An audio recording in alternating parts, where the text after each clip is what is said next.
Ang programang magbibigay sa atin ng inspirasyon at magpapatibay sa ating determinasyon. Ito ang Positibong Kwentuhan with John Paul Siniel.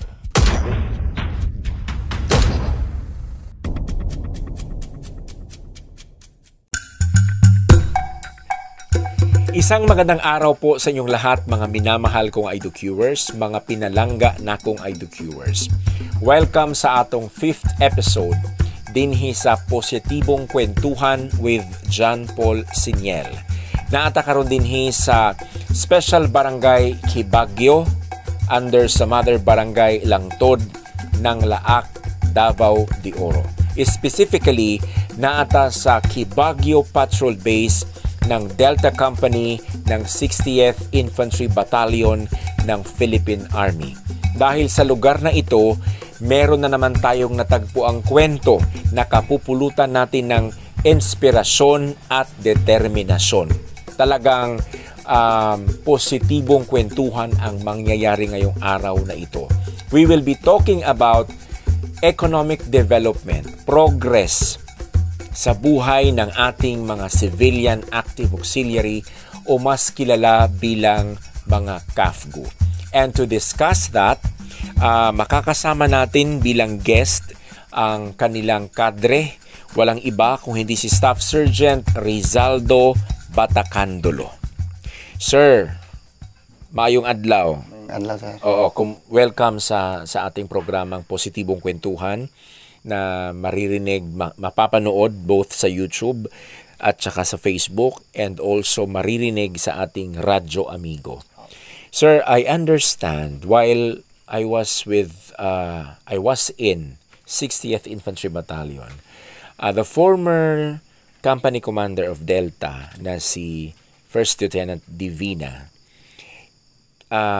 ipinagmamalaki niya sa amin na talagang isang magandang gawain at talagang may mararamdamang progress ang buhay ng ating mga CAFGO dahil sa leadership ninyo na umangat yung kanilang pamumuhay. No? Kahit hindi naman masyadong mataas ang pag-angat, pero at least may nakikita tayong pag-angat. No? What did you do upang masabi ni Lieutenant Divina na may progreso nagaganap dito sa iyong patrol base? So, maraming salamat, sir, sa programa niyo, sir, no? Sa pagpunta niyo, especially kahit malayo, narating niyo yung lugar dito sa Special Barangay Kibagyo under ng Barangay Langtod, Laak, Davao de Oro. So,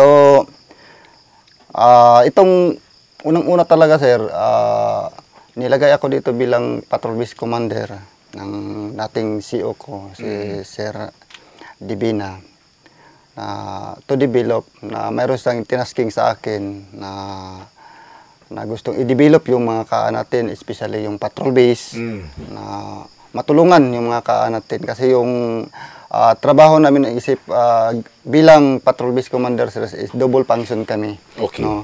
So una, kami yung sa DOTIA, yung develop, organize, train, equip, and administer sa lahat ng mga KA o CAFGO. So pangalawa, kami din yung kaalalay o kaagipay ng maneuver company under ng Charlie Company, pananamunuan ni Captain Jerwin Bifasir. So kami rin yung tumutulong kung kinakailangan nila ng puwersa ng mga KA natin, binibigay namin.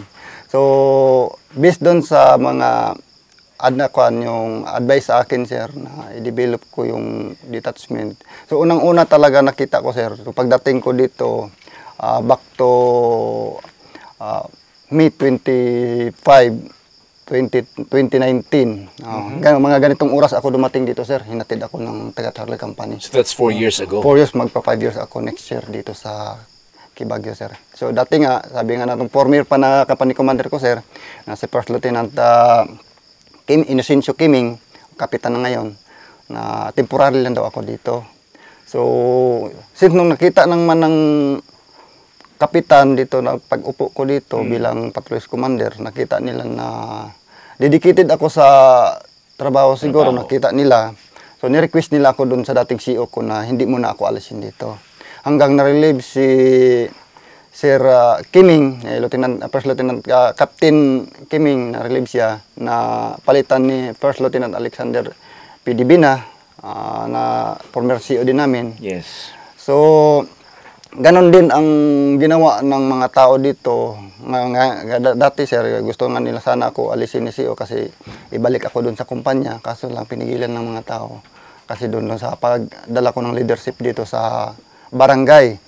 Na dalawang special barangay Kibagyo, special barangay Lilumbaan, Mother Barangay Langtod at saka Barangay Makupa. Okay. So yung apat na yan yung covered ng Kibagyo Patrol Base. So ginawa ko yung task yung binigay sa akin ng CEO ko. So dahil gusto ko yung paglingkuran yung mga natin, lalo na yung mga komunidad dito sa Kibagyo kasi dati dito isang risky din talaga na lugar. Marami na ring buhay ang nawala dito na lugar. Dati ring pinasok ng mga komunistang grupo ng mga NPA ditong lugar nito. Kaya yung mga tao parang hindi na gusto sa pamamalakad ng mga NPA dito kasi sila na ngayon nagpapakain, darating ng panahon, sila rin papatayin. So nag-decide yung mga komunidad, yung mga community o mga tao dito sa Kibagyo under ng Barangay Langtod na mag-alsa. Alsa masa niya nasabi nila sir. So nag-request sila sa Charlie Company punta doon na forwarding to battalion and to brigade na palagyan ng mga sundalo. So hindi naman sila binigo ng Armed Forces of the Philippines, ng Philippine Army, na lagyan ng detachment dito. Kaya na-create itong Kibagyo Detachment sir noong October 30, 2018. So napasukan na ng mga kapgo natin. So nang dumating ako 2019, May 26, so nakita ko agad yung problema ng detachment. Especially yung mga kubo nila, sira-sira na. Yung mga pang financial aspect nila is kulang talaga. Yun ang nakikita ko kasi halos dati pagdating ko dito sir, paubusan kami ng asin dito, bitchin dito. Takbo agad kami. 1 kilometer ang takbuhan namin ng bibilhan ng mga malayo. Sir, ng mga gamit o pangangailangan ng detachment. So unang-una talaga inisip ko na mag-create ng livelihood at saka cooperative para sa kanila. But by this time, you haven't received yet an instruction from the 60th Infantry Battalion na gumawa ng livelihood. This is your initiative. Starting sir is initiative sir. So nag-initiative ako sir na itayo ito. Okay. Nag-meeting kami, nag-conduct ako ng Troops Information and Education sa lahat ng mga kaako dito.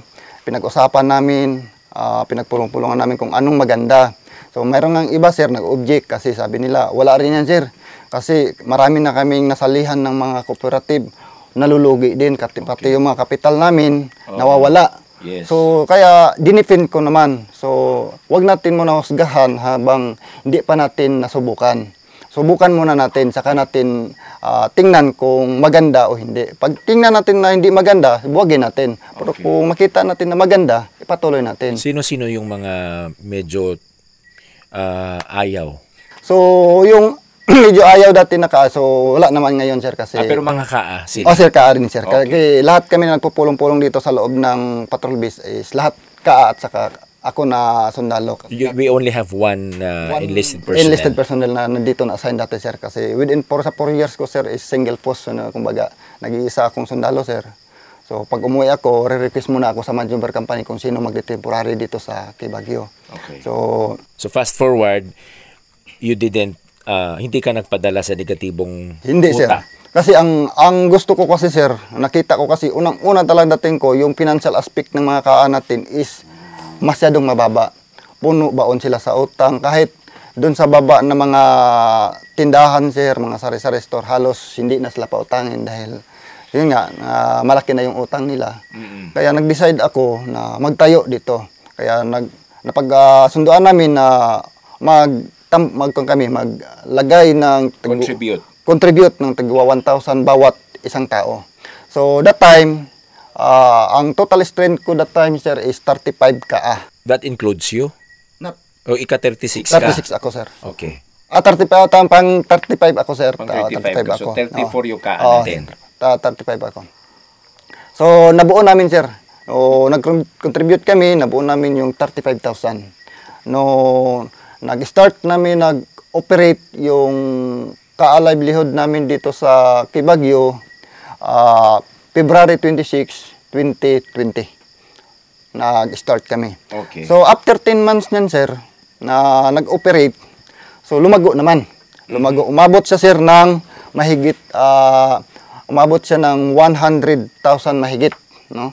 Murag 100, kung di ako magkamali, 112,000. Okay, from the 35,000 naging 112. 112,000, more or less 112,000, sir, so within 10 months. Within 10 months. 10 months. So, napagkasunduan na naman namin na mga board director at saka mga opisyalis ng Kibagyo Patrol Base Cooperative na mag-release o magbigay ng mga dividend sa bawat membro. So that was 2020. 2020, sir, December 17. Okay. December 17, 2020. Nag-release kami, sir, ng 52,000. Wow. Sa lahat ng membro. Okay. Yun ang pinaghati-hatian, yung 52,000. Pinaghati-hatian namin. So may naiwan, sir, mahigit 60,000. Yun na naman yung niruling namin after 1 year. Tindahan pa rin yan. Tindahan, sir. Yung starting namin, sir, nag-focus talaga muna kami sa tindahan. Okay. Kasi sa maliit na puhunan namin, 35,000, di pa kami makapag-expand ng other livelihood kasi nga, so sa kukunti na kapital. So, putulin kita, sir. Sa tindahan na meron kayo, ang mga pangangailangan nyo lang, basic needs. Basic needs lang muna talaga kami nag-start, sir. Yung kung ano talaga yung talagang pinaka-basic na kakailanganan namin dito sa loob. Nag-focus lang muna kami dito sa loob, sir. Hindi muna kami nag-open sa starting, hindi kami nag-open sa labas. Yung mga dependent nila na mag-utang dito. Okay. Pinagbawalan muna namin. Kayo lang muna? Kami lang muna dito sa loob ng detachment, sir, ng maka-covered ng cooperative. Okay, 2021? Dating ng 2021, sir, na medyo lumaki, nakapag-release ako nung last 2020, December ng 52,000. Yung natira na 60,000 mahigit, yun ang niroling namin. Doon na nagsimula na nag-open na yung mga dependent nila na pwede na umutang dito sa loob ng tindahan namin. Okay, walang limit. How much is the limit? So, starting, sir, nag-limit pa kami nun, sir. Kasi nga, sa pera namin is 60,000 mahigit na lang. So, nag-limit pa rin kami ng hanggang 3,000. Kada membro. Okay. Ayun lang yung limitation muna namin doon. Hanggang sa nakapag-decide na mayroon nakapag-suggest, especially ako, na papasukin namin yung pagkatay ng baboy. Oh. Magkatay kami ng baboy. Pero magkatay kayo ng baboy, hindi nyo baboy ito? Hindi, sir. Bibilihin namin, sir. And then ibibenta? Tapos katayin namin, bibenta namin. So, buy and sell? Sir, yun ang parang ganun ang nangyari. So, ang kwan doon, mag-ihaw ng baboy, may suggest ng iba na, sir, paano yan kung may matira, anong gagawin natin? So, nag-isip na naman ako, sir. So, napag-isipan ko nga kumuha ako ng refrigerator. So, nag-inquire ako dyan sa Laak, sa Supreme Laak, sa Laak. Pwede kami doon magkasana ng refrigerator, more or less 12,000 ang spot cash niya. So, ang gusto ng ibang mga kaako is gusto na bilhin na spot cash. Pero hindi ako pumayag. Bilang isang detachment commander, hindi ako pumayag. Sabi ko, utangin na lang natin. Kaya, meron na naman nag-object. Sir, bakit utangin natin? May pera man tayo. So, para wala tayong sakit sa ulo, ikas na lang natin. So, dinipin ko na naman yung suggest ko. Sige, ganito ang gawin natin. Kung ikakas natin yan, kaya natin. Nandyan na. So, ang 12,000 natin, wala na. Kung uutangin natin, mag-down tayo ng 3,000 doon, may matira na 9,000, ibili natin ng baboy. Katayin natin. Sa isang katayin natin, magkano yung kita natin? Di ba, abot ng 7,000, 8,000, minsan maabot pa tayo ng 12,000. So, ilan lang yung monthly natin doon sa inutang natin na pressure? Hindi aabot ng 2,000. Kasi 1,920 lang ang monthly ng refrigerator na kinuha namin. So within 1 year, sir, yun ang pinapatuloy namin binabayaran, doon lang kinukuha sa tubo ng kinakatay namin ng baboy. So pagdating ng 1 year, na-impas namin yung na-fully feed namin ng refrigerator, nandun pa yung pera namin na 12,000, nag-times 2 pa. o Okay, nag-times very 3 pa good. yung pera namin. Hindi nawala, nakapag-refrigerator pa kami. Kaya doon sa tama pala sir, sabi ng mga kako. So tama yan kako. Kasi kung business minded tayo o mindset tayo, tingnan natin ang anong maganda. Hanggang doon sir, 2021 dumating kami ng pagdating ng December 14, 2021, nakapagpulong na naman kami ng mga opisyalis ng livelihood sa Kibagyo Patrol Base na cooperative. Nag-decide na naman na mag-release na naman kami ng dividend sa mga membro. So how much was the profit of that year? 2021 sir, nakapag-release kami ng 112,000. 112,000. O sa lahat ng membro na yon sir, pinaghatian. Of the 60,000 na natira noong 2020, pinarol ninyo hanggang sa pumasok kayo, you entered into buy and sell ng baboy. Opo. And then, nakaginansya kayo ng 112,000. Nandun na sir, tindahan, sa baboy namin. Yung 112, is that the profit or yung buo na yon? Hindi sir, profit lang yan sir. Profit, profit kasi ito yung nirelease ninyo. Nirelease namin sir. Yung natira doon sir, natiran kami ng mga 90,000 mahigit. Mas mataas ang profit ikumpara sa gusto nyo i-roll na naman. Sir, i-roll namin sir kasi yung nandun kasama na kasi yung mayroon kasing iba doon sir na terminate na yung age limit pa sa 56 up na, so tinanggal na siya doon sa roster namin. Siyempre gusto niya kunin yung profit at saka capital share niya, binigay na namin. So how much was the magkano yung pinamahagi nyo sa bawat isa? So of the 112?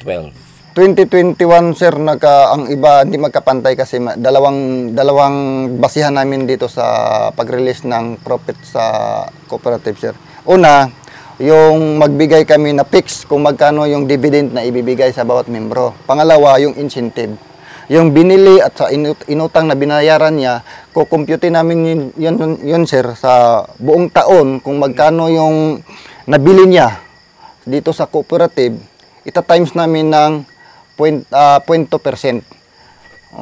Yun yung incentive niya. Incentive na naman niya. Dagdag na naman doon sa kanyang sa kanyang dividend. Dividend. So ang iba sir makatanggap ng 4,000, yung iba makatanggap ng 4,500. Depende kung sino yung mas malakas bumili at magbayad doon sa cooperative. So ibig sabihin sir, the more you buy, the more na malaki yung matatanggap mo pagdating ng December sir. So dapat nililista talaga. Mayroon sir, recording lahat. Utang naman, diba? Cash at saka utang sir, nire-record talaga ng salesman namin diyan. Oh wow. This is some kind of laborious, medyo trabahoso siya. Sir, so yun nga sir, yun yung isa sa pinasasalamatan ko sa aming unit, especially sa 68 Infantry Battalion, na tinuruan talaga, lalo-lalo na sa Delta Company, tinuruan talaga yung mga kapgo natin na how to manage sa mga ganitong mga livelihood. Sa pag-recorded, paano yung out saka in ng mga items at saka yung paano i-audit yung pera o yung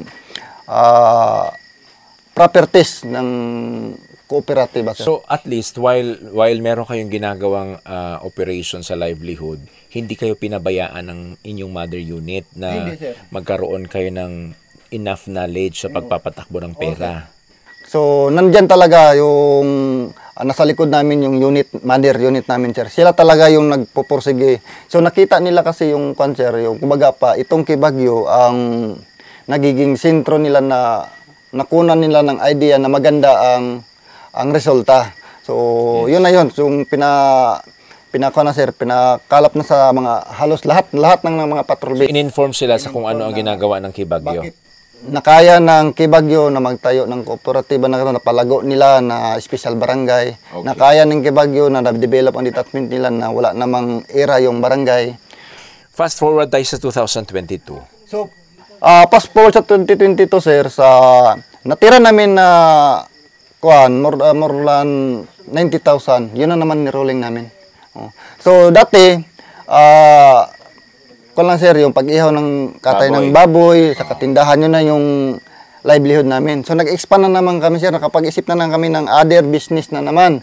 So nag-start na kami, mas maganda, mahirapan kami minsan, mahirap na maghanap ng baboy. So, you raise hogs? So, nag-hog racing na kami sir, nagkuhan kami ng baboy. Nagbuhay kami ng baboy dyan. Bali, yun na yung dagdag na namin. So, kuha kami ng kapital dito sa cooperative. Yun ang ginagasto namin. Bili kami ng biik, palakihin namin. At nag-create din kami ng fish pan, sir. Fish pan. Fish pan. So, sa fish pan namin, sir, sa kuhan is, yun na yung 2022, nadagdag na namin yung pagbuhay ng baboy, nagkuhan kami ng baboy, sir, nag-alaga ng baboy, fish pan, hanggang sa naisipan naman namin na sa agriculture. So, pinasukan na rin namin kung paano magkuha ng agriculture. Meron kaming niyugan na naisanla sa amin at sa kagumahan yung nakuha namin. So, hanggang sa napag-isipan na naman yung vulcanizing at saka barber, pasukan din namin, sir. Pati itong bindo, pinasukan na rin namin. Halos lahat na pwede ng pag-income na makatulong sa ginawa namin.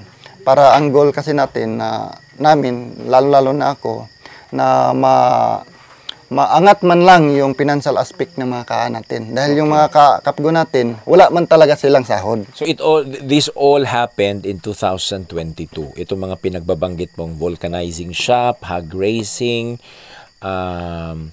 pagtanggap ng mga sanla na lupa na may niyog tsaka goma, and then meron pa kayong fish pond, may vendo pa. Lahat ng ito, 2022. Opo, sir. 2022 po. And lahat ng yan, magkano ang na-earn na profit ng that year? So, pagdating ng 2023 na rolling namin, sir, passport sa 2023, sir. 22 pa? 22, sir. Magkano yung... Yung 2022, sir, na kana naman namin, pagdating ng December, so, umabot kami ng 220, kung hindi ako magkamali, 220,000 yung pira. Profit yan? Hindi, sir. Kabuuhan. Kabuuhan? Oo, kabuuhan, sir. So, sa 220, sir, nag-release na naman kami ng incentive at saka dividend sa mga KAA, lalo na sa lahat ng membro ng Kibagyo Patrol Base Cooperative. Total of 117,000. Wow. Yun yung... So, kung babalikan natin, 2020 meron kang 52,000. Medyo nag-multiply siya ng dalawa. Pagka 2021 kasi nag-112 ka, po, parang ganun. And then, pagka 2022, meron 100, profit na 117, sir. Pero medyo konti lang yung inakyat from 112 sir. to 117. Konti lang kasi yung namin, sir, yung... Kasi may dinagdag kami ng mga, kumaga pa yung capitalization sa na ini-invest namin, lalo na sa babuyan namin, sir. Kasi yung sa babuyan... May structure kayo pinagawa? Opo, sir. I see. Kaya yun lang yung natira? So, sa mula nung 2022, sir, yung natira, yun na naman nung pagdating ng January, nag-audit na naman kami, iwanan naman kami ng mahigit 100,000 na pera sa kuan kaban ng cooperative. Yun naman enrolling namin hanggang ngayon. So, last audit namin, sir, October 17 na livelihood is umabot na siya ngayon ng 366,000. Oh my God. Sa ngayon, last... So, 366,000 po. Yan na most probably, magkano yung paghahati-hatian ng ating mahigit 30 na mga member? So, ngayon, sir, is 30 lang yung membro natin. Kasi mayroong mga, mahigit 30 yung kaan natin dito, sir. Kaso lang, yung iba is bago pa. Yung dating, nanggaling sila sa ibang mga patrol base, sir, na-dissolve at dito inilagay sa akin. Mga last quarter na sila dito inilagay. So, hindi pa sila nakapag-pamember dito sa Kibagyo Cooperative. So, by next year, sila magpamembro. Sa ngayon, sir, is 30 lang yung maghahati-hati sa so target namin, sir, siguro magbibigay kami, target ko siguro sa last audit na ito, baka umabot pa ito, may last audit pa kami ngayong month na ito. November. November. At saka kung maabutan pa ng December, sir, baka abot pa ito ng abot pa ito ng 400. Oh my God. Kasi sa isang buwan, sir, hindi kami bababa ng 20,000 ang kita sa lahat ng livelihood at saka tindahan namin na income. Pagsasamaan, kahit minsan masasabi na iba na ay konti lang yung kita sa ganito na mga livelihood, konti lang sa kabias. Pero pag sa dami na mga livelihood, pag inipon mo, malaki na.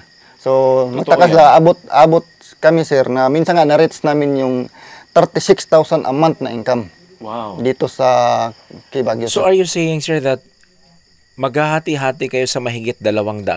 Kasi you are to reach 400,000 pesos this year. Mas yun ang sir, yun ang mangyayari dyan, sir, ngayong December sir. Target namin, sir, December 15 kasi yun yung deadline ng bayaran sa lahat ng mga utang. Kung may mga utang pa yung yun na yung deadline, kumbaga pa i-fully feed na lahat ng utang kaya mag-release kami ng mga dividend at incentive sa bawat membro. Additional naman, pagkatapos nun, sir, balik na naman sa utang. So, ladies and gentlemen and IDOCuers, this is one of the best practices ng mga KAA ng 60th Infantry Battalion. Kumbaga, while they enjoy their allowances every month, which is nasa 6,500 lahat kung pagsusumahin lahat,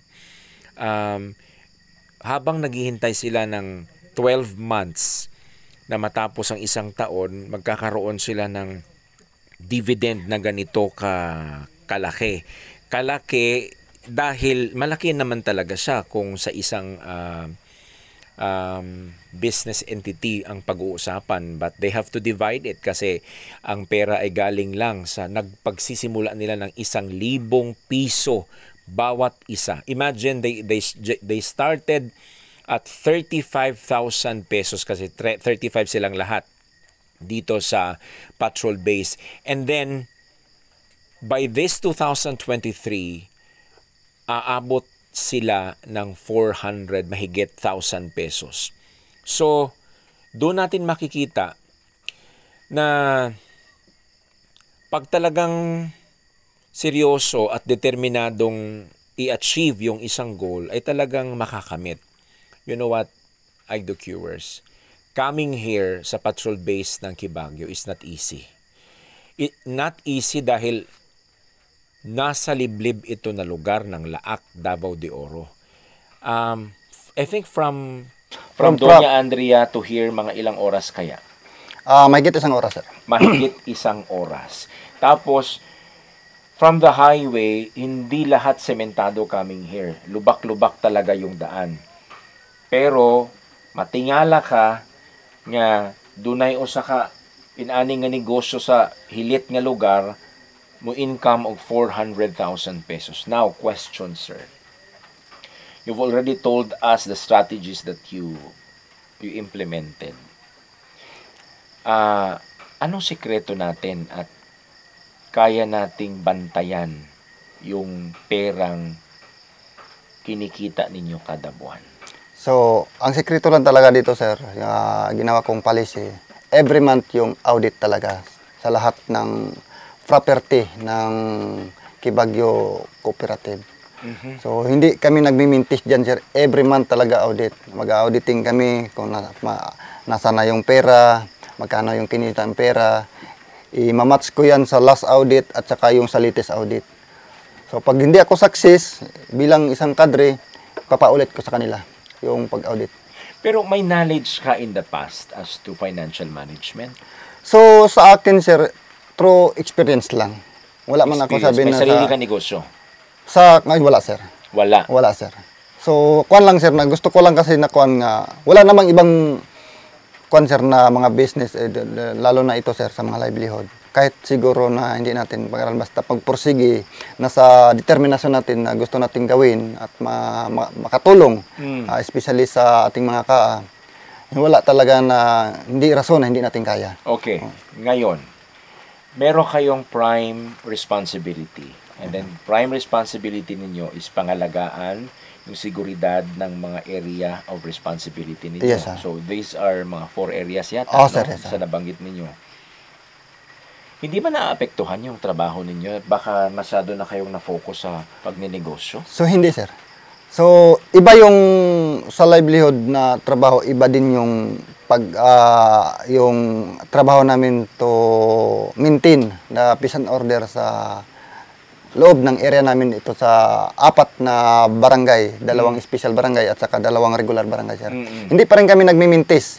Kung ano, nagbabase kami, sir, sa operational matter namin, sa operation concept namin, nagbabase kami sa maneuver company. Sila yung nagbibigay sa amin ng mga gagawin namin ng mga activities. Kung pagpapatrol kami, either magkakanda kami ng checkpoint, doon kami nagbabase, sir. During free time na walang gagawin, mayroon minsan na during patrol, pagkatapos ng-patrol, magbalik dito, sir, walang gagawin, doon na naman kami sa livelihood magpupokus. Punta kami doon sa livelihood namin, alagaan yung babuyan, o chichik yung tindahan namin, lalo na ako, chichik ko palagi yan, tinitingnan ko. Pero hindi ako nangingialam sa kahit kusing na pira dyan sa cooperative. Ang akin lang is to administer lang, sir. Ginaguide ko sila, ina-audit ko sila kung ano yung status na ng mga livelihood at saka ng tindahan. Very good. At least yung prime responsibility hindi napapabayaan. But hindi mo nabanggit, kasi nakuna natin ang video earlier than this conversation, yung mga manok, you also invested into chicken raising. Sir, kasali yun, sir. Dyan sa manukan, sir, nag-start lang kami. This year? This year, sir. Next year pa, sir. Pero year. hindi pa masyado marami nung last year, sir. Konti. Lalo na ngayon, nabigyan kami ng manok din ng mother unit na galing din sa provincial LGU natin. Nabigyan kami, sir. So, nadagdag namin doon. So, dumami na hanggang nanganak. Dumami. So, benta din ito, bibenta din namin, sir. Another source of income na naman namin dito sa aming livelihood at sa tindahan. These are native, di ba? Yes, sir. Anong gagawin nyo dito? Buhay yung ibibenta or i-dress nyo siya? Buhay, sir. Buhay. Buhay. Sir. Okay. Earlier than this conversation, IDOCuers, may nabanggit si Sir Batacandulo na you also sell buhay na baboy. Yes, sir. Hindi lang katay. Sir, nagbibinta, lalo na ngayon, sir, sa Litis. Ngayon, meron kaming 11 na buhay na baboy. More than, sabi ko nga kanina, mga 50 plus pa. So, nakita ko kanina doon, pina-observe ko sa mga kaako, sabi nila, sir, abot na ito ng mga 70 to 60 kilos, 60 to 70 kilos. Ang iba. Wow. At how much per kilo? So, dito, sir, sa bintahan dito sa aming kinukuha ng mga buyer dito is 180 per kilo pag buhay. Pero pag katay na, sir, yung karne na binibinta dito sa amin is 320 per kilo. Sino yung mga bumibili dito? Ang bumibili, especially yung mga kaarin na natin, sir. Tapos may mga civilian, sir, na bumibili din sa amin dito sa labas. Pag alam nila, nung nalaman nila na nagbebenta kayo. Sir. Pero may mga nakakontrata na kayo na amin yan. Kasi malapit na ang Disyembre. Sa ngayon, sir, mayroon, sir. So, especially, sir, sa mga religion group, mga simbahan dyan, sir. So, mayroon nang nag-booking sa amin na 2 na bibilhin daw nila by this month. Kasi mayroon silang tinatawag na yung anniversary ng mga parokya nila, yung mga sa simbahan nila. Okay. So, Thanksgiving, kumbaga.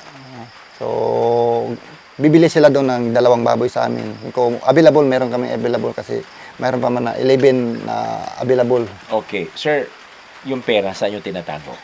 Yung pera, sir, sa ngayon, nag-open account na kami sa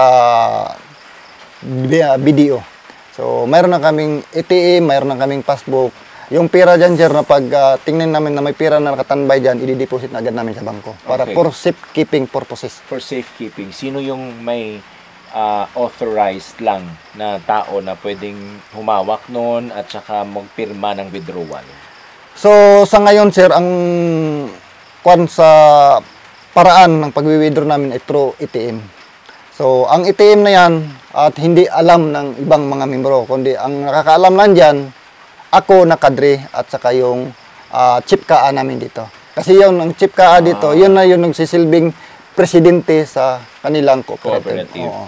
Okay. So ako bilang patrol base commander, ako lang yung nagiging advisor at saka guide nila sa negosyo. Sir, did you open this cooperative to other members of the community para mas lumago pa? Dito sir sa kuha namin sa ngayon wala pa talagang civilian na nakasali sa ganitong cooperative namin. Pero pag-uusapan namin siguro by this December dahil mag-i-start naman kasi sir ang membershiping namin sa January to June. So pagdating ng June, paglampas na ng June, cut off na kami. Wala kaming tatanggapin na kahit KA ka, kahit kapgo ka na magmembro sa ganyang buwan na, second quarter na hanggang third quarter to fourth quarter, last quarter. Wala na kaming tatanggapin na bagong member. Okay, how much is the starting? So, starting dati sir is 1,000 lang talaga yung ang capital nila. So, kaya lang lumago na. So, nagkuhan kami na sa board ng mga officials sa livelihood sa Baguio Patrol Base na pag-usapan na 4,000 every new member.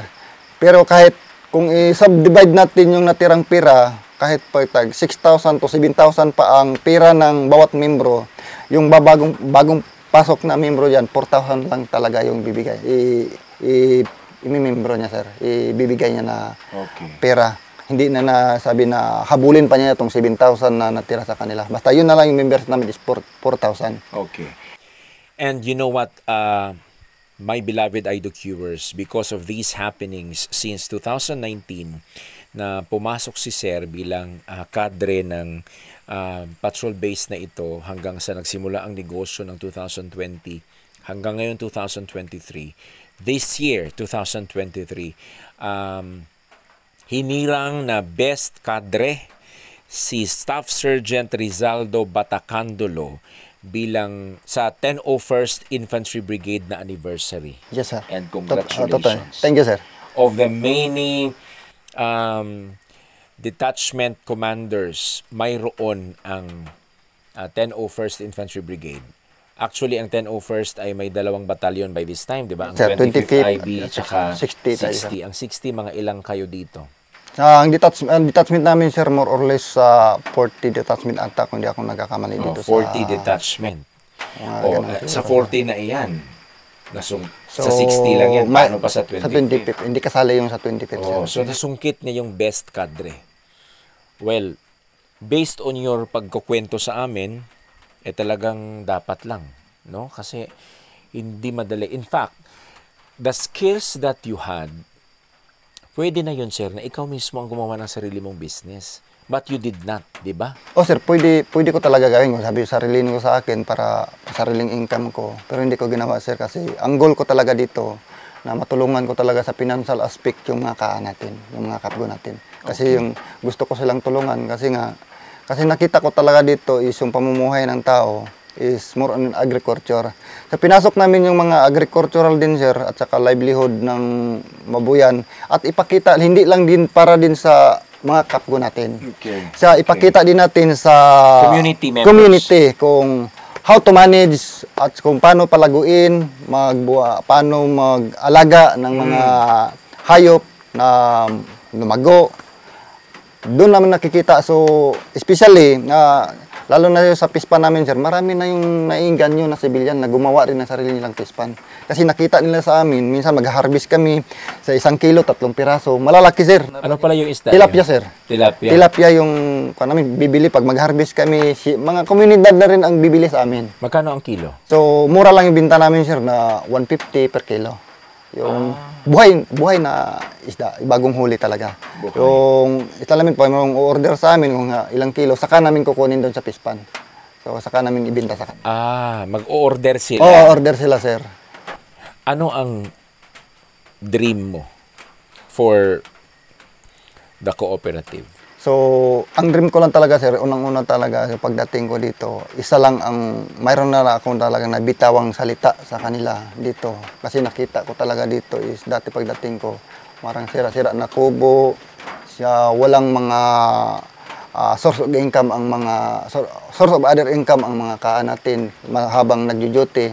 So ang nabitawan ko lang na salita sa kanila sir na someday na gawin nating modelize, imomodel ng ibang mga detachment ang detachment ninyo. So yun talaga yung unang dream ko talaga dito sir. So sa tulong din ng kuwan, hindi ko talaga magawa kung ako lang sir. Kaso lang nakita ko yung pagpupursigi din ng mga kapgo natin, especially yung mga LGU natin, sa barangay LGU natin, yung full support nila dito sa detachment nila. Kasi sa kanila ito sir, hindi ito sa amin. Sa kanila ito. Okay. Kasi silang nagpatayo, covered ng barangay. Sa barangay din itong detachment na ito. So nakita ko yung full support nila kung ano yung mga pangailangan ng kapgo natin, binibigay talaga nila. Okay. So ibig sabihin, ladies and gentlemen, ang buhay, ang hininga ng isang detachment sa loob ng isang area of responsibility nila ay hindi nagmumula mismo sa kanila, kung hindi sa mga taong nasa paligid nila. Bakit ko binibigyang emphasis yung mga progress na nangyayari sa mga taong nagsisilbi sa loob ng isang detachment? Kasi noon po, during my mainstream days sa GMA Network, bilang isang reporter, pagkadami-dami ng balitang nakukuha namin tungkol sa mga detachment na inaatake ng NPA. Napakahirap nilang mamuhay, napakahirap nilang maging okay dahil binabantayan nila always yung kanilang seguridad. So they cannot live economically well dahil paano ka ba naman pupunta ng sakahan na alam mong you need to kailangan mong palingon-lingon dahil baka may babaril sa iyo at may pwedeng kikidnap sa iyo. And that happened in the previous coverages 10 years ago sa akin. Ito yung mga kwentong kino-cover ko. Kaya nung nagkaroon ako ng chance na marinig yung kwento ng ating mga detachment servants, mga kadre, hindi pwedeng palampasin yung kwento nila. So, kaya thank you na may ganitong kwento. Sana ang akin pong hangarin, ang akong pangandoy, sama sa pangandoy ni Sir Batakandolo, mas mulambo pa kini og mahimo pagud siyang kapanaminan sa ubang mga detachment. Now, if this kind of spirit na meron si Sir Batakandolo will be multiplied among the other 39 detachment commanders dito sa Laak or sa lahat na nasasakupan ng 60th Infantry Battalion, then magkakaroon tayo ng isang progressive na mga communities. Magkakaroon tayo ng isang ng mga KAFGO na okay lang kahit 6,500 lang yung allowance nila na natatanggap sa Armed Forces of the Philippines. Okay lang kasi lumalago yung kanilang livelihood. Salamat at meron tayong isang Staff Sergeant Batakandolo na marunong tumanaw sa welfare ng kanyang mga nasasakupan. Greater than the welfare that he needs to watch over and take care of. So, thank you, sir, for this conversation. Salamat sa pag-share sa kwento mo na kahit sa hindi documentary, pero at least you were able to discuss the series of events and series of accomplishments na meron kayo dito sa Kibagyo Patrol Base ng Delta Company, 60th Infantry Battalion. I declare blessings, I declare abundance, and basta more blessings sa lahat ng mga nasasakupan mo. Thank you, sir, sa pag-share ng story. Thank you, sir. Viewers, thank you for watching the story of itong Kibagyo Patrol Base. Salamat sa panunood, salamat sa pakikinig, panunood sa Facebook at panunood sa YouTube at pakikinig sa Radyo Amigo dito sa ating positibong kwentuhan with John Paul Siniel. Sa inyo pong lahat, mga IDOCuers na hindi pa po nakapag-subscribe sa ating YouTube channel, huwag niyo pong kalimutang mag-subscribe iDocu by John Paul Siniel. And for you to be alerted once we have new uploads, please do click the notification bell. Also, please like and share our Facebook page kasi napapanood din po ang ating positibong kwentuhan sa ating Facebook page. If you have comments and suggestions, please do send them sa ating email address na naka-flash sa inyong screen o di kaya sa ating messenger sa Facebook. Sa Ginoo ang dungog og himaya. Padayon kitang mangita og inspirasyon og mukutlo og determinasyon sa mga taong sama nila. Ang Ginoo magapanalangin kaninyo kini ang positibong kwentuhan with John Paul Siniel. Ang programang magbibigay sa atin ng inspirasyon at magpapatibay sa ating determinasyon. Ito ang positibong kwentuhan with John Paul Siniel.